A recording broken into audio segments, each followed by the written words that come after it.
Senator Carney, you have 7 minutes. Siri Carney. It doesn't happen to the race or the Boyd Barretts. It only happens to me. Minister, you're very welcome to the House, and thank you very much for this bill. It is really, really welcome.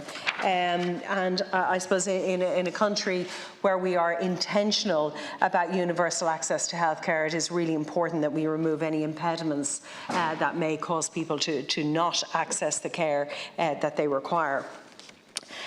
A central plank, and I suppose there is a however coming, a central plank of the Sloan to Clare plans was primary care centres and ensuring that there's a primary care centre. And this morning I had a commencement. Unfortunately, no one from Health was available, but so Minister Collins took it. But to look at the services in Curlew Road for the people of Drimnagh. So the people of Drimnagh, the population of Drimnagh is just shy of the population of Killarney. And a decision has been made recently to pull the public health nurses out of Drimnagh and relocate them over to Armagh Road in Crumlin, where there isn't direct connectivity by buses for the elderly people who live in Drimnagh. So a whole population the size of Killarney is left without their public health nurses in their community. And while it's a temporary measure and there are contingency plans of having a very short clinic, and it doesn't bode well when they were promised a primary care centre in 2011. Then the funding was released for it in 2019, in November 2019. A design team was supposed to be put in place, and all of that is trundling along with the sod expected to be turned in 2024. Now, for the people of Drimnagh, that is not okay. They are, one of the supplementary information that I got on the commencement matter this morning shows that the public health nursing vacancy in Curlew Road in Drimnagh and Armagh Road stands at 53%. And that the public in Old County Road, the vacancy rate is 60%.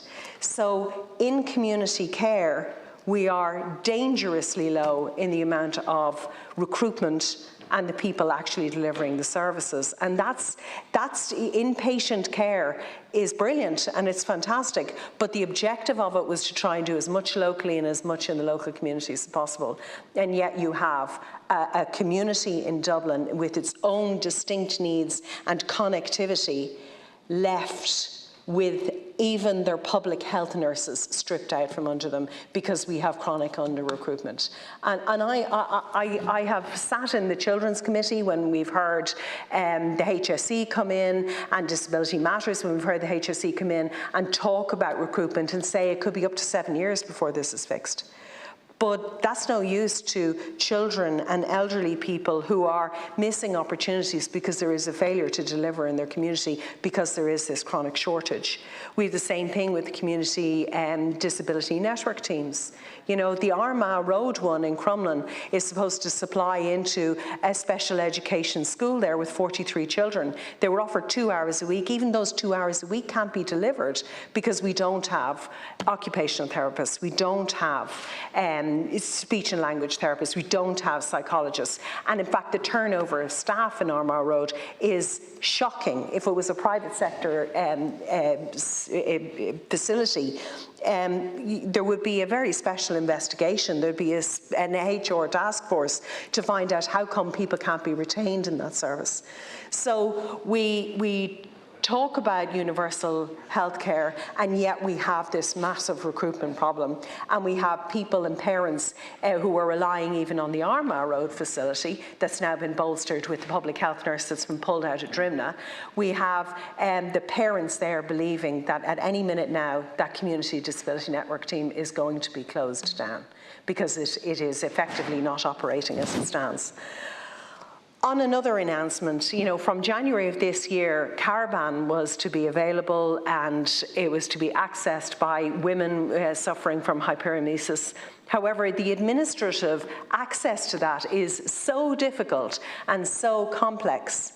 Actually, women are being admitted into hospital, being put on IV drips, being treated in a situation where they don't need to, if the access to the medication that we have put in place was actually deliverable in a simple way. And it isn't being delivered in a simple way. In fact, you have to wait for a consultant. You won't hit a consultant until post 12 weeks. You don't get retrospective refund for the caravan that you've paid out for on the drugs payment scheme. And even the drugs payment scheme has a threshold that in actual fact, you're only getting supported for a third of the cost of it.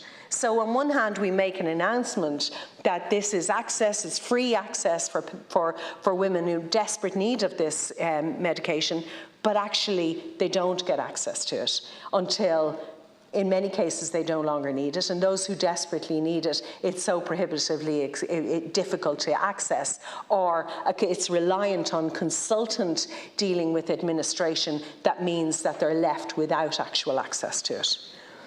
I'm delighted to hear you speak about the IVF funding. There is no question but that it is desperately, desperately needed. And I know that in the past, when I have raised this with you, and I'm going to remind you about it again, when we're accessing IVF funding in this state, we need to make sure that the criteria is inclusive, that the criteria include single parents, the criteria include same-sex couples, and the criteria include people with disabilities. And that particular last category are really important. Some of the exclusion for women with disabilities and the manner in which they're treated if they present with fertility issues are really quite shocking. And in my last 30 seconds, part of this, the IVF funding, you always said that a condition precedent was that we had the regulatory authority in place, that we had the assisted human reproduction legislation in place. Obviously, I am anxious to know where that is progressing, where it is at. Are we going to have that legislation passed by the summer? Because a very vital part of that, obviously, is the surrogacy elements of it, because there are parents up and down this country who do not have that lifelong legal relationship with their child, and as each week goes on, they are suffering detriment. There is detriment in the form of people who are seriously, fatally ill, and do not have that access to their child for the mother of that child. And there are second parents who are excluded from access to their child because they have no legal means to go into court unless they're going to take action in the High Court. We need that legislation. We need a deadline on when it's going to be delivered.